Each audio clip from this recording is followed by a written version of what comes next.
So moving on to topic 3, I want to talk about the new Netflix sensation, Squid Game. I wanted to talk about that. I know it's still relatively new, so if you have not watched Squid Game yet, for the first minute or two, I'm kind of going to give my overall general thoughts on the show. No spoilers, nothing like that. I'll give that to you guys. I'll let you know, hard spoiler mark. If you guys haven't watched it yet and you want to peace out, totally fine. Totally understand that. Come back and listen after you watched it all and let me know what you thought. So yeah, Squid Game has been going on Netflix. I think it's been out for maybe 2 or 3 weeks, and a lot of people seem to enjoy it. So Lady and I decided to give it a try because we had seen some rumblings online of just like people's opinions on it, and obviously a lot of people are talking about it, so we're like, okay, maybe this is something we should try. And we gave it a shot last Saturday, I believe is when we started it, and we watched the whole thing that Saturday, Sunday. It's about 9 episodes long. Most episodes are an hour long. I think one is about 40 minutes, and the show is just a lot of fun. It's a really good show, very compelling in the story they're telling, and the characters that they are providing to you are very interesting and intriguing, whether it's their backstory or the actions they will take throughout the series, for their own motivations or for others. Just fun to figure out or fun to see. And then another factor of this is the show has a bit of a mystery element to it, of figuring out why the events of this show are taking place and who's really pulling the strings behind these things. If you don't know what the show is, Squid Game is I believe it's a South Korean product, or at least it takes place there. And it is a show about a gentleman who is down on his luck. He is in debt, and he just is struggling. He's struggling to support himself and his mom, and then also has a daughter who is living with her mother and the new husband and father there, and he's trying to figure out like how he can bounce back. He gets the opportunity to make some money by getting invited to essentially a game show, and this game show is kind of like a battle royale if you want to think about it in video game terms. And the game show is a series of games that kids play on the playground, and if you move on each round, you can win a giant cash sum. However, there's a twist on it. You do not simply just lose the game. If you do lose the game and the outcome does not go in your favor, you will be eliminated from the competition and killed. And from this earth, exactly. You will be killed. You will be murdered. So it is figuring out, or the show is about figuring out what the fuck is going on and seeing if and how any of our characters that we are introduced to survive and make it to the end. Very fun, very thrilling and engaging. It's one of those shows that your eyes are going to be glued to the TV, and you're just going to be very engaged and like in sync with it. And not everything's going to get answered, and some things are left open to theories and talks and stuff like that. But I think that also helps to its level of interest and how intrigued is. You'll get the answers you're looking for, but then there's just that little bit extra that's still fuzzy that like leads you to want more. So yeah, highly recommend this show if you have the time to watch it and the interest. One thing that may be a little bit of a hang up, once again, is a South Korean product, so all the actors are Korean and it is Korean language. There is a dub over, which that's how we watched it, but I can understand how the dub over subtitles, however you choose to watch it, can be a little disengaging. I think if you can get past that, you're off to the races. That's great. If it's something you find that you struggle with, my recommendation is do the dub, the voiceover, English actors. Focus on their eyes. Focus on the emotion that they're showing there and the acting there. I think that will help. If you try and focus on their mouth, that sometimes that disconnect of like the actual spoken word and the dialect can be a little bit jarring and kind of take you out of it. That would just be my recommendation. Obviously, everybody's different, but that may be the only little bump in the road to being a little bit hard to enjoy it. But I don't think it's that big of an obstacle that you need to be like, I can't try this show. Definitely try it. Go from there. Speaking of go from there, now we are going to go into the spoiler section of Squid Game. So I'm not going to talk point to point, like every story thing that happened, but I am going to talk about specific characters, what happened to those characters, what I liked, what I didn't like, what I think about the ending. So just fair game. From now on, I am talking spoilers for Squid Game. So this is your exit point if you have not watched it and don't want to be spoiled. 3, 2, 1. Okay, hi, Squid Game. Spoilers.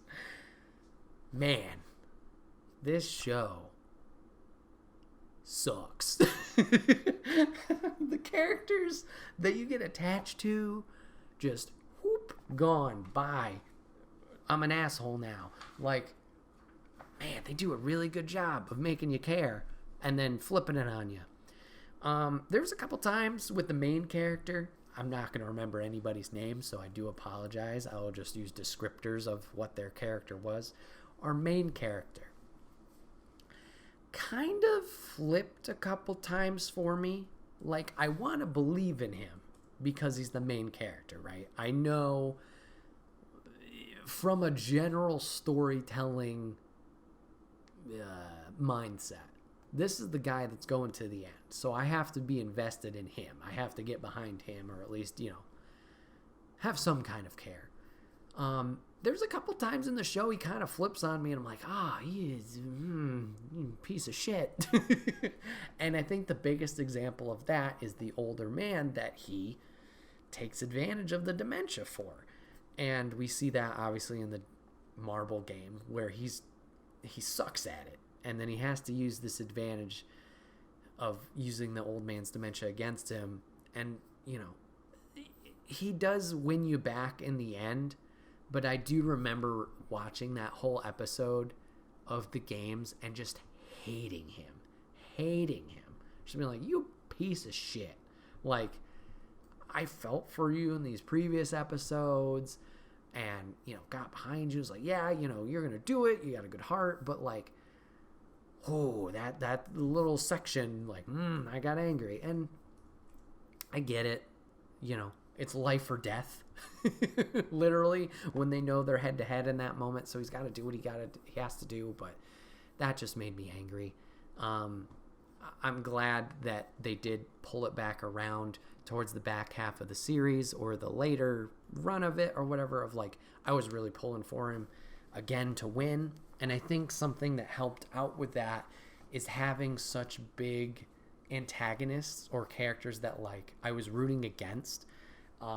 Obviously we open up the show, or at least the competition, with the gangster character, who's obviously the clear like dickhead. And he's a piece of shit. We don't care about him.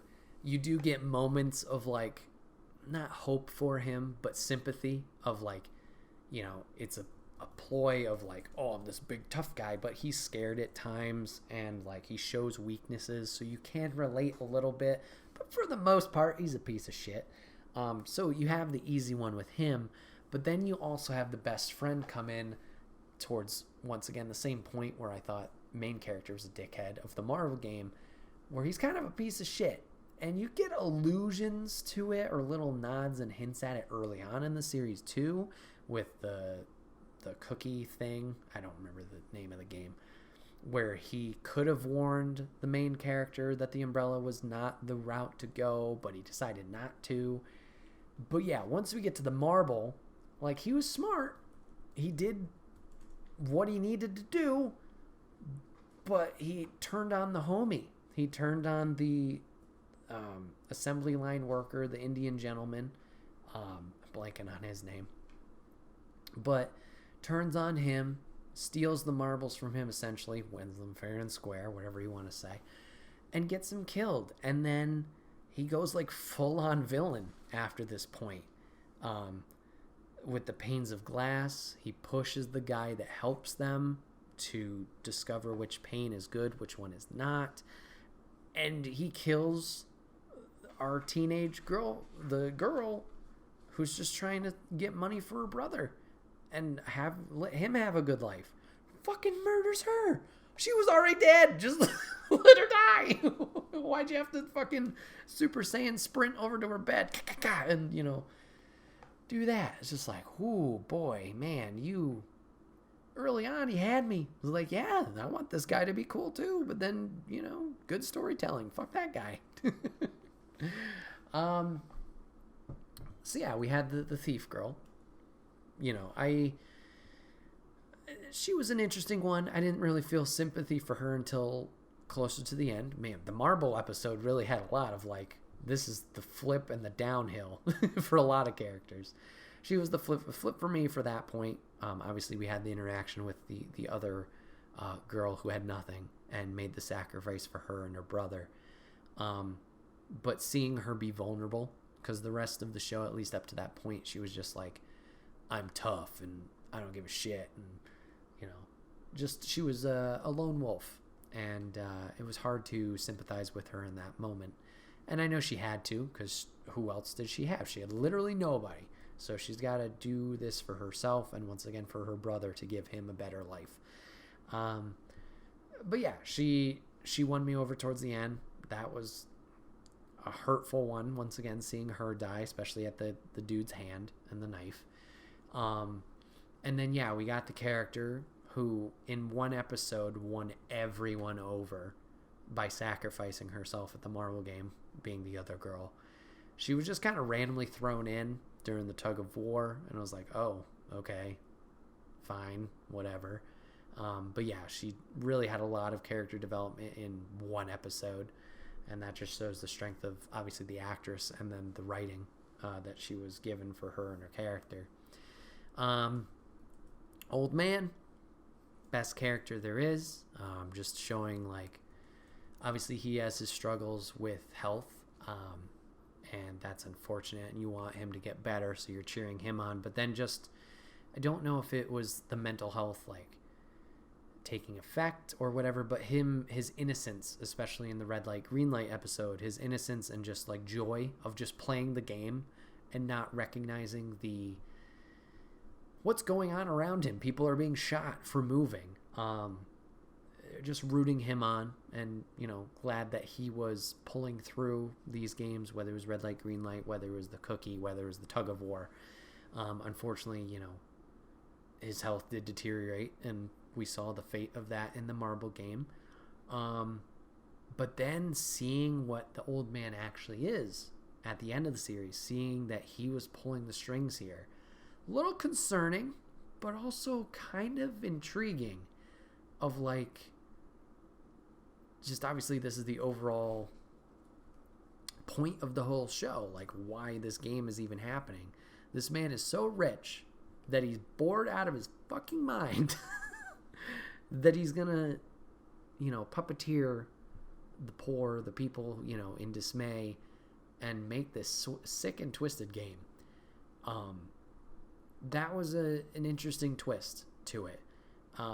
If you pay attention, you can notice it early on with the owl mask, how it is the old man's hand.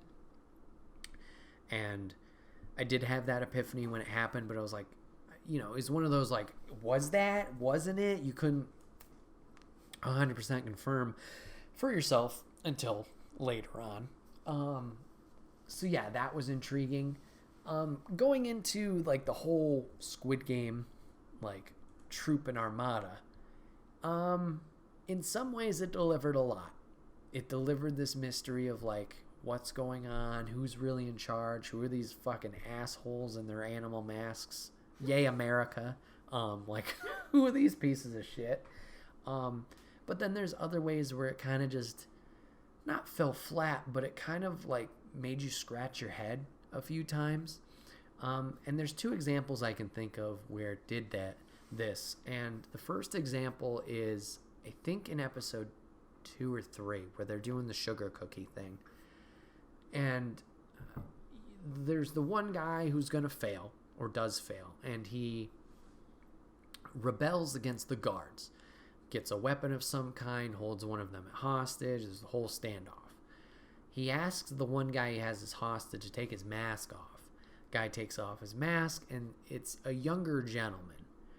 This guy flips out and is like, "Oh my God, you're just a kid, blah, blah, blah." And then he shoots himself. Okay, compelling, interesting. There's kids under these masks. What's going on here?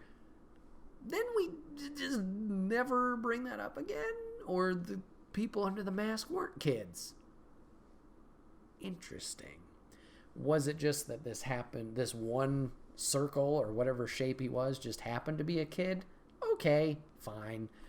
Weird that this man decided to shoot himself after that, but what do I... Like, I think that would have made more sense if they were all kids, and you're like, these kids are sick and fucking twisted. We're doing all these fucking horror games over here, and their kids are running it? I don't know if the man who shot himself came to that own conclusion of himself where he thought that was the case. But as an audience member later on, I'm like, I don't... Yeah, right, whatever. That was a thing that happened. The second example that I can think of this, like, fall off was the whole doctor and organ gathering stuff. So they're doing this, you know, a couple of them are doing their own thing, making some money on the side. Okay, that's fine. I get that. They had this whole system. They have a morgue down there. They got the little drop boxes for the bodies that don't get incinerated so they can be operated on. But it's a secret hush-hush thing, right? Main mask man isn't supposed to know about this, as far as I know. Maybe he is. And there's like maybe 6 or so people that know about the whole organ operation. Okay. How are they getting these organs before this doctor's in the games? Were they doing it themselves? Did this doctor just come back again to play? Did they have other doctors? Like, yeah. So I don't know. As I'm talking it out right now, maybe Big Bad Mask Man, not Old Man, Gray Mask Man. Maybe he knew the whole time. Maybe he was the kingpin of this operation to kind of take a little bit of money on the side, not letting Old Man Jones know about it. Maybe that was the, like, we're going to chop them at the knees a little bit, take a little bit more advantage here. Okay, fine, if so. But yeah, I'm curious how that whole operation worked prior to it. And then also, wow, I just totally went blank. How the operation worked before it and how long it went for it. And then, man, I am all over the place with this episode. So I just said, oh, maybe the guy in the gray mask was behind this. And he's like, oh, I'm going to chop him at the knees, take money for myself. But then, he's all about like, oh, the games are supposed to be fair. I got to kill every motherfucker here, including the doctor. And like, I apologize for this not being fair. Was that him just saving face for the rest of the Squid Kids and the old man? Or was he actually upset? Maybe I got to rewatch it back. I don't know, but that's a thought. That's a food for thought. The cop, the detective. Great character. Very invested in him. Cool he made it this far. Very lucky at some points that he made it this far in his little tenure and investigation. That's a story point that leaves me with more intrigue and like way more questions than were answered. Obviously, we get the big reveal that the masked man running the games, not the old man, gray mask, is his brother. Is the brother he's been looking at for this whole time. Oh my god. All right, cool. Brother shoots detective brother. Papow eliminates him. Detective brother mentions you already know, or you know this. Something about him knowing something. That's it. Cliffhanger. What does that mean? What? What? What? Can I have some kind of more context with the Gray Mask Man? His backstory? I know he won the game. Good for him. What? Anyways, so that's an untied loose end that we have. Our finale. Main character's obviously going to win it. Yippee! He gets all the money. Doesn't do dick with it for a year. Okay, I get it. You went through a lot. I think you would kind of try and buy yourself some food and not be all raggedy. But whatever, Good on you. You just killed 99 other people. Well, not you particularly. And it was way more than 99. It's not a battle royale, Brett. It's just the concept. It's a lot of people. You got the money. He does the right thing. Supports the mom of his friend. Supports the son of the lone wolf girl. Great. Good job. Proud of you. We're going to go over to America. We're going to support our daughter. We're going to, be a good dad. Good. Good for you. We're going to dye our hair red. Okay. Whatever. We see him traveling train station, talking to his daughter, saying, yeah, I'm going to be in America. I'm really excited. Yada, yada, yada. We see him come face to face, or almost face to face, with the gentleman he ran into the beginning of the series, where he got involved in the Squid Game. Oh shit, this is still an operation. Ooh, who's running it? Old man's out of the picture now. Old man died. I forgot to bring that up in between. Old man died in this future post-game event. So who's running it now? Is it still all the American dickbags? Seemed like they were just there to get their nuts knocked off or whatever. Like, is it Gray Mask? Did he take over? If so, where did he get the money? Did he just inherit it from Old Man? Is Old Man related to Gray Mask and Detective Man? Maybe. Who knows? I guess we'll figure that out later. Anyway, Squid Games are still happening. We get the little face-to-face confrontation. Oh shit. Now we're compelled.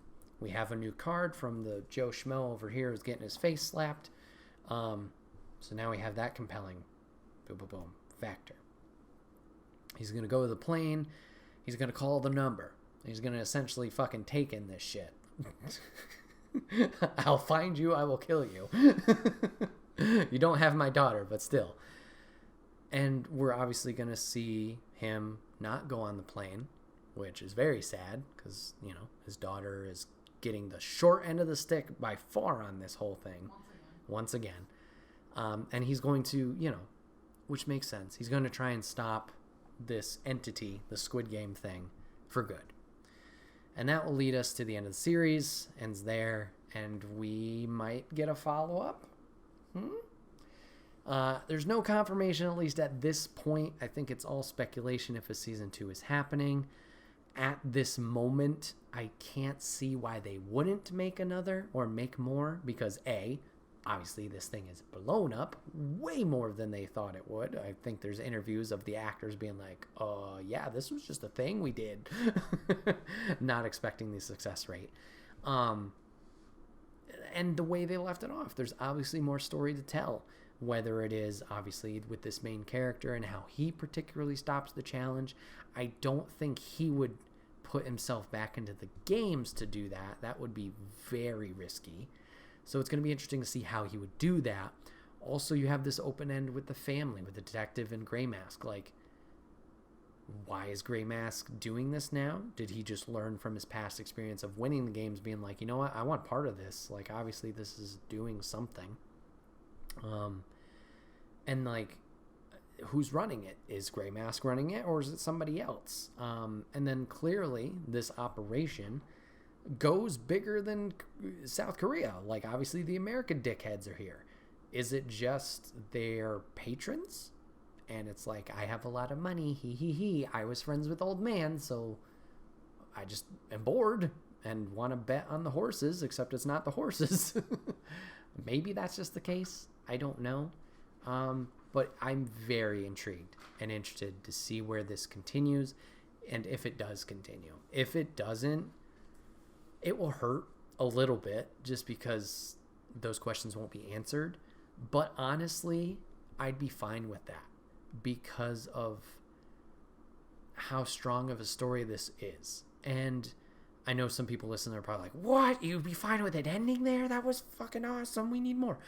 I get it. But I don't want it. It's one of those things. It's like, do you take more and risk it going sour? Or do you leave it where it is and keep it good? I'm not saying that a sequel would ruin it or it wouldn't live up to expectations. I'm not trying to shoot it in the head like this game before anything happened. No, I'm not saying they can't succeed. They obviously could succeed. A lot of things have. There's sequels upon sequels upon sequels for anything. It's just like, I'm not in a rush. If it happens, I'll be happy when it happens. If it doesn't happen, this was a blast. A fucking blast. And it was awesome.